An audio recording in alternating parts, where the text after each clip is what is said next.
Olha eu aqui de novo, hein? Para continuar aí os nossos estudos sobre direitos e deveres individuais e coletivos. Então, já pegando aí o inciso 61, 62, 63, nós vamos estudar agora regras sobre prisão. Normalmente isso cai mais em prova direcionada aí para a polícia, mas é bom você saber o texto, pelo menos da Constituição. Então eu queria que você fizesse mais um balãozinho. Ó, vou até te ajudar aqui, inserir. Ó, você vai fazer mais um balãozinho e vai colocar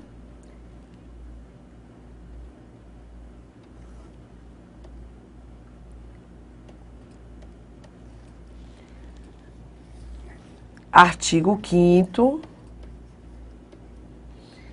e vai colocar regras sobre prisão.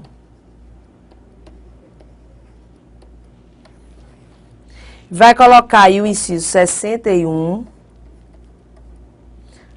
a 67. Todos são regras sobre prisão. E já vai puxar outro balãozinho, que são as garantias constitucionais. Que são habeas corpus, mandado de segurança, habeas data, mandado de injunção, ação popular, né? Que estão aí no inciso 68 a 73. Lembrando que inclui o 77.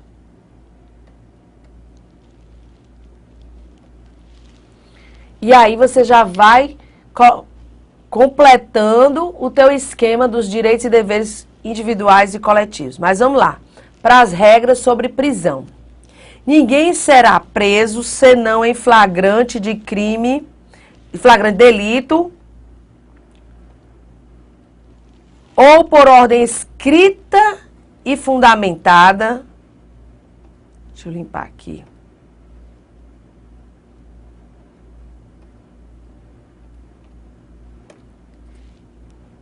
Meu Jesus. Pronto, consegui. Ninguém será preso senão em flagrante delito. Viado. A situação tá periclitante aqui. Pronto, agora vai.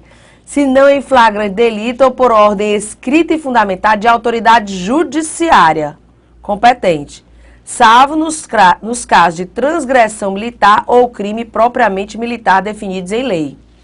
O que ele está dizendo aqui? Que a pessoa ou pode ser presa em flagrante delito, e aqui, gente, diz o Código de Processo Penal que qualquer do povo pode e as autoridades devem prender em flagrante, tá?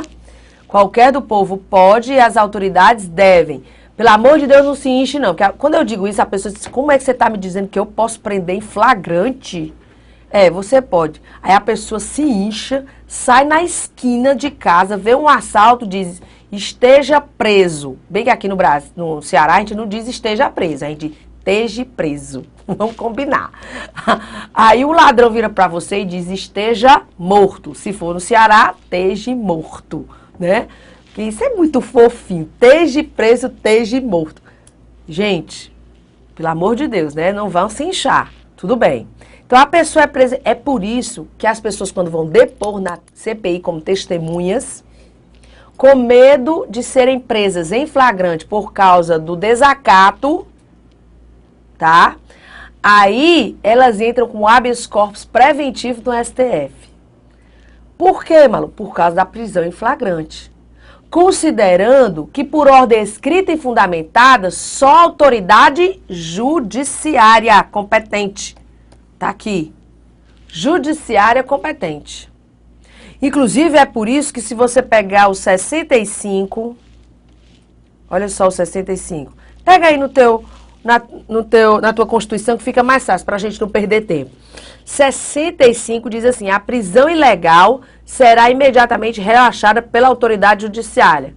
Quem pode determinar a prisão e quem pode soltar é o judiciário. Por isso que ele precisa ser avisado, tá? Tudo bem, Malu. Então, se não for em flagrante, por ordem judiciária, por ordem escrita e fundamentada de autoridade judiciária. Isso. Ressalvadas as transgressões militares e os crimes propriamente militares, porque aí são regras específicas dos militares. Tá. A prisão de qualquer pessoa e o local onde se encontra serão comunicados imediatamente ao juiz competente e à família do preso ou à pessoa por ele indicada. É aquela história, a pessoa tem direito a um telefonema, né? Tem direito de avisar a pessoa que ele indicar. Mas o juiz tem que ser também comunicado. E por que o juiz tem que ser comunicado? Porque se a prisão for ilegal, ele tem que relaxá-la imediatamente. Inclusive, tem uma coisa muito interessante, que muda a autoridade processante e o órgão e a autoridade coatora. O habeas corpus, por exemplo. Se ainda não houve a comunicação ao juiz e a pessoa está presa, foi presa e não houve comunicação ao juiz, o advogado vai entrar com o habeas corpus contra quem e quem vai processar e julgar? Olha só, o que é que uma comunicação faz? Ele muda a autoridade coatora e o órgão processante. Porque se não tiver havido comunicação, o advogado vai entrar contra o delegado e quem vai julgar esse habeas corpus é o juiz de primeiro grau. Se já tiver existido a comunicação ao magistrado, o habeas corpus vai ser impetrado contra o juiz processante. Contra o juiz que tomou conhecimento. E quem vai julgar o habeas corpus é o tribunal daquele juiz. Olha que aquele juiz está vinculado. Olha que interessante, tá? Mas tudo bem. O preso será informado de seus direitos, entre os quais o de permanecer calado, sendo-lhe assegurada a assistência da família e de advogado. Aqui você vê mais um direito do preso. O preso será informado de seus direitos.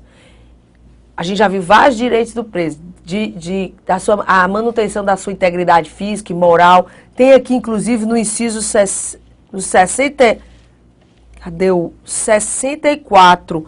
Pega aí o seu 64. O preso tem direito à identificação dos responsáveis por sua prisão ou por seu interrogatório policial. Outra regra aplicada aí aos presos, isso é absoluto, certo? Não tem exceção. Ele tem que ser comunicado ele tem que ser comunicado de quem o prendeu em flagrante e quem o conduziu, quem o interrogou, certo? Ele tem que ter conhecimento. Tá, Malu. Entre os quais o de permanecer calado, direito ao silêncio. E aqui vem aquele brocado, ninguém é obrigado a produzir provas contra si mesmo. Direito de permanecer calado.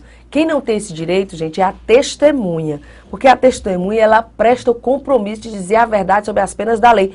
Coisa que o indigitado ou o réu não fazem. Você não vê o juramento de um réu, porque ele pode mentir, né? Quem não pode mentir é a testemunha, porque é falso testemunho. Olha a diferença. Inclusive, ou palavras mágicas, né? Quando, não sei se você já participou de audiência, mas quando está na audiência, que entra a testemunha e que o juiz diz, você promete dizer a verdade sobre a pena da lei. Se ela era uma testemunha instruída, ela já esqueceu tudo. Porque ela diz, prometo, quase não fala, né? Pronto, esqueceu. Pensa em palavras mágicas. E aqui está a diferença entre o homem e a mulher. Porque essa história de dizer que o homem mente mais que a mulher, não existe isso. Eles mentem igual. Diferença, o homem não sabe mentir. Minha gente, olha, quantas audiências eu já participei que a juíza olhava para um homem, testemunha. Ela disse, conte a história, ele contava. Se ela dissesse assim, como foi mesmo, pronto, acabou o homem. Ele não conseguia mais, porque não tinha mais jeito. Agora, a mulher, ela é com classe. Testemunha instruída, mulher, ela conta todos os detalhes. E se o magistrado disser assim, como foi mesmo, conta de novo com os mínimos detalhes, de novo. Eu tenho a impressão que a mulher, ela não mente, ela finge. E ela passa a acreditar na própria mentira dela. É incrível a diferença entre homem e mulher. O homem pisca, fica suando. É incrível a diferença. Fato é que mesmo que seja uma mulher, o juiz que está ali, ele sabe quando a pessoa está mentindo ou está dizendo a verdade. Não adianta. Então, não instrua a testemunha, que você passa vergonha. Verdade. Olha o detalhe importante, mas tudo bem, se for instrua uma mulher, porque o homem não dá certo, não. Tá, mas olha o detalhe interessante. A pessoa tem direito de não dizer nada, e aqui é réu. Direito ao silêncio. Malu, isso se aplica à CPI? Se aplica. Lembrando que a CPI pode expedir ordem de prisão em flagrante.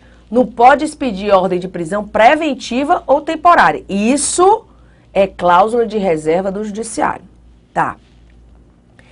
Vem aqui agora para uma questão. Questão 86. Olha só. O direito ao silêncio constitucionalmente assegurado ao preso estende-se à pessoa denunciada ou investigada em qualquer processo criminal, em inquérito policial, em processo administrativo disciplinar e aquela que for convocada a prestar depoimento perante a comissão parlamentar de inquérito. Certíssimo. O direito ao silêncio é assegurado na fase de inquérito, na fase de processo, seja administrativo, seja judicial. Inclusive, processo administrativo disciplinar e até mesmo perante a CPI. Só se lembrar do Cachoeira, né? Aí você vai lembrar disso. Artigo 80, ou questão 87. Olha só. O direito à não produção de provas contra si decorre do princípio do devido processo legal, devidamente consagrado no nosso sistema constitucional. Inclusive, eu vou botar aqui o HC para vocês. HC 68.929. Isso é uma questão jurisprudencial que está certíssimo.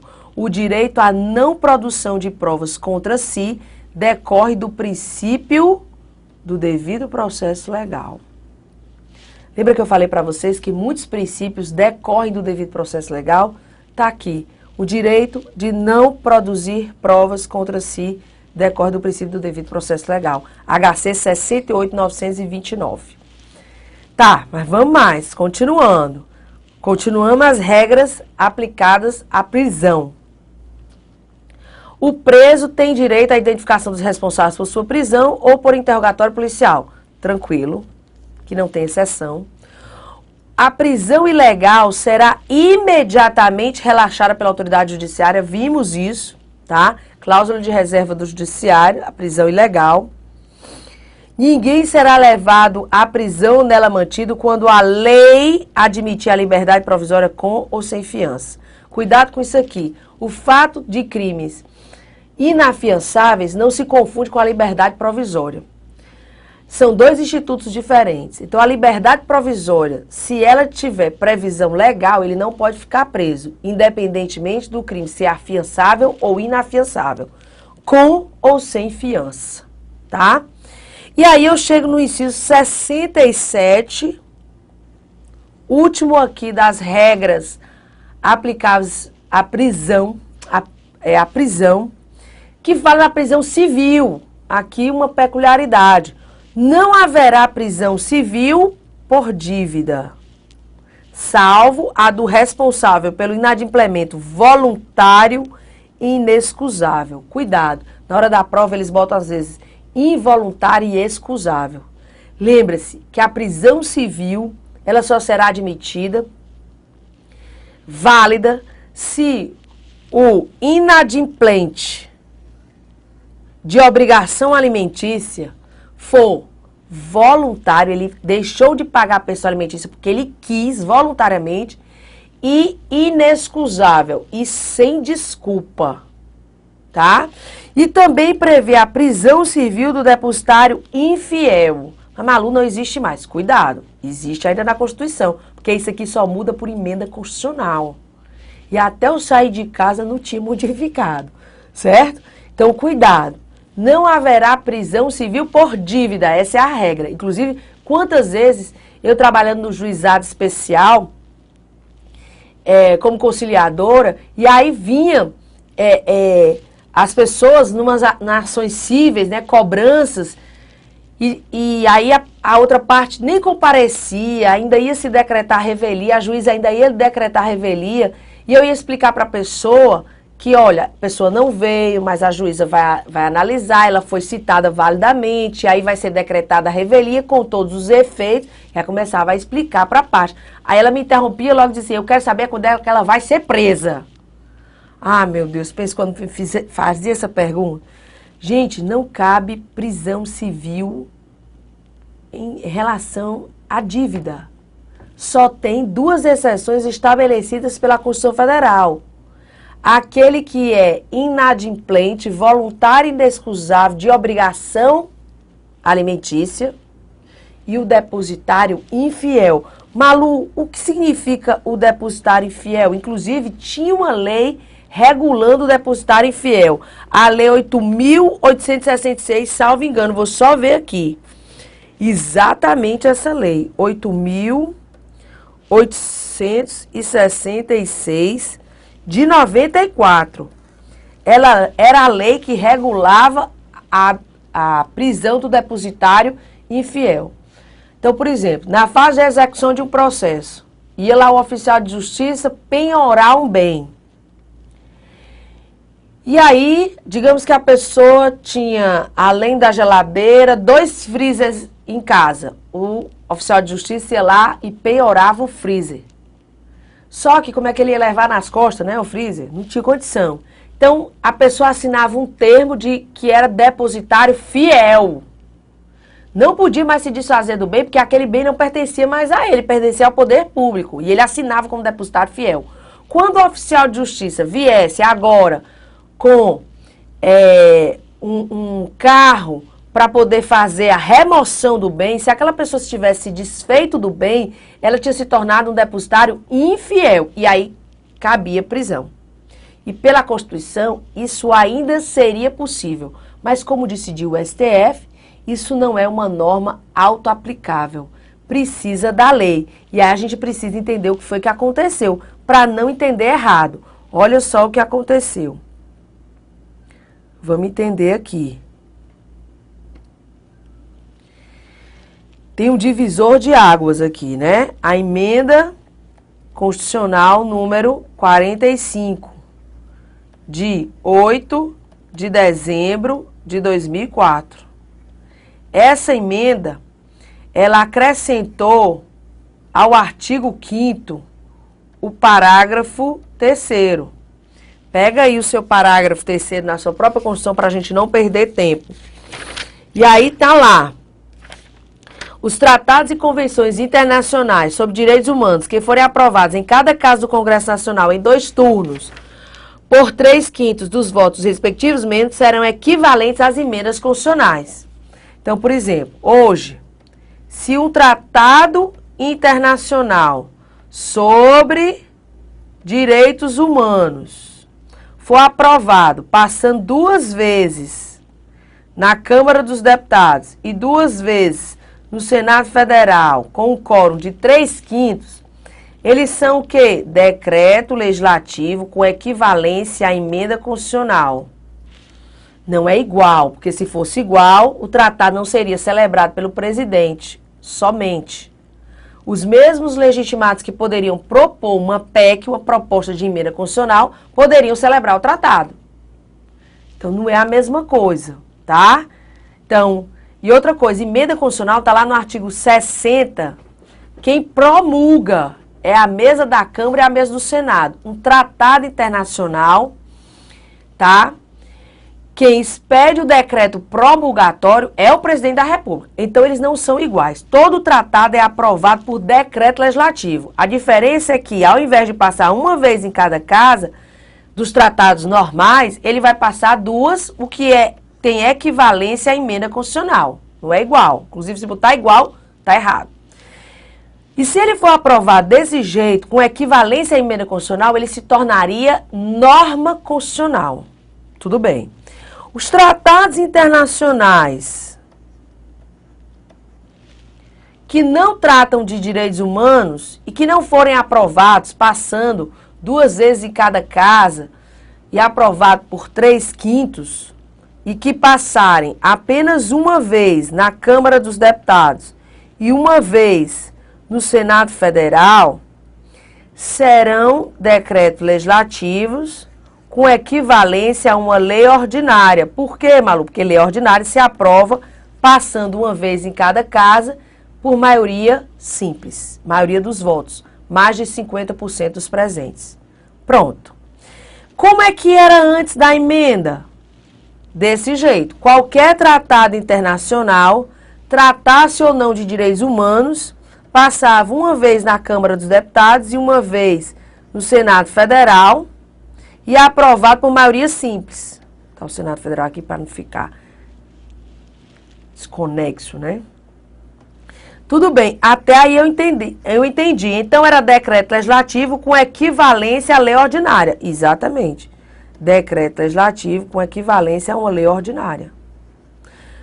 Para vocês terem a noção de como se aprova um tratado, pega o artigo 84, inciso 8, diz lá, compete privativamente ao presidente celebrar tratados internacionais, submetendo a referendo do Congresso Nacional, que está lá no artigo 49, inciso 1, compete exclusivamente ao Congresso Nacional. Tudo bem. No final, o presidente expede um decreto promulgatório. Volta para ele. Tá. Diferente de emenda constitucional, que está lá no artigo 60, que tem outro procedimento. Só que, antes da emenda constitucional, o Brasil aprovou o Pacto de São José da Costa Rica.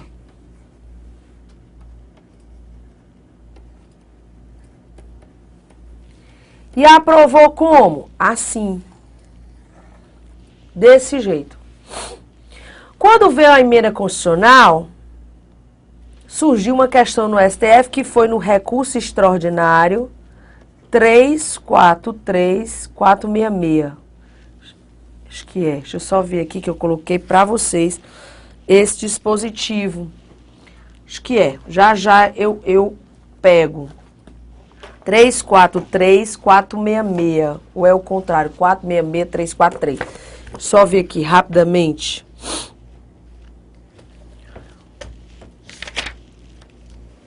É o contrário. Sabia que tinha alguma coisa desconecta?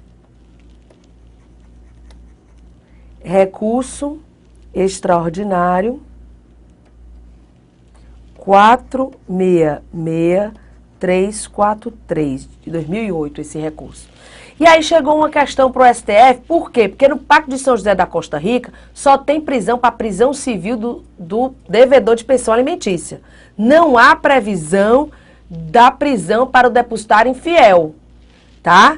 Chegou a questão ao STF. E aí vamos combinar.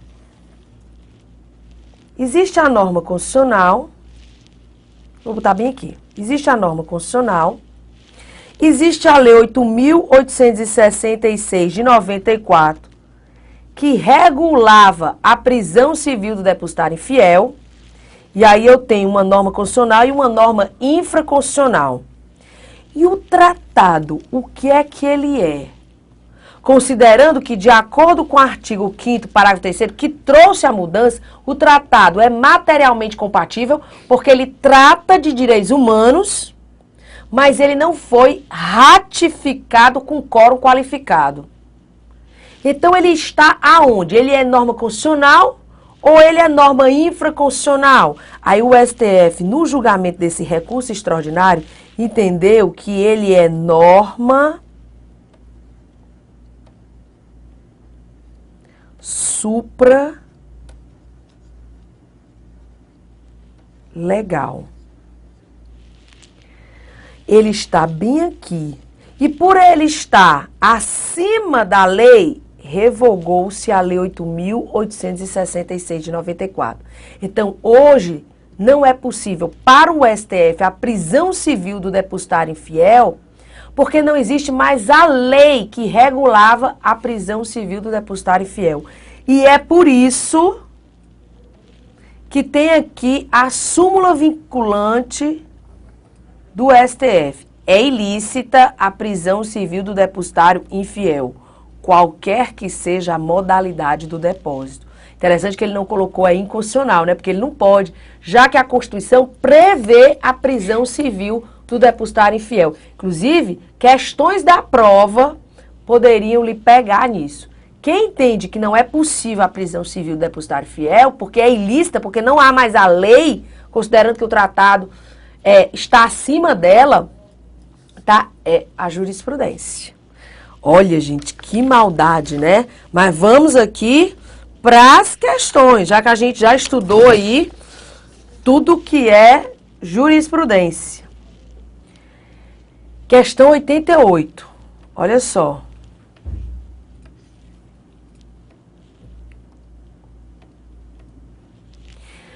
Segundo posição atual do Supremo Tribunal Federal, as únicas hipóteses aceitas de prisão civil no direito brasileiro são a do devedor de alimentos e a do depositário infiel. Perceba que ele colocou segundo posição atual do STF, então tá errado.